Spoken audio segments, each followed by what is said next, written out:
তো বন্ধুরা কেমন আছো? আজকে সবাই ভালো আছো। তো আজকে আমি একটা মাল লোডিং ফিরে চলে এলাম রংবাজ সাউন্ড।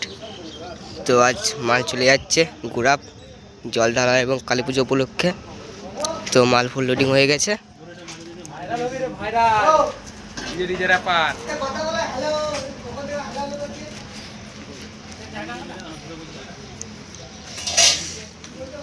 তো গাড়ি এরপর ছাড়বে, চেকে বিদ্যুৎ মোড় পেয়ে যাবে। তো কাল সকালে রোড শো কম্পিটিশন আছে, ঘোড়া চলে যাবে সব।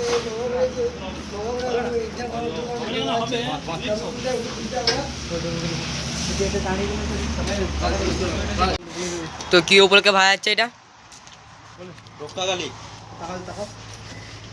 তো কি কি সেট আসছে? মঞ্চ আছে, রোড শো কখন হবে? তো সকাল দিকে হবে। কম্পিটিশন সকাল দিকেই হবে, আধা ঘন্টা 1 ঘন্টা সব চলে যাবে। রোড শো কম্পিটিশন আছে।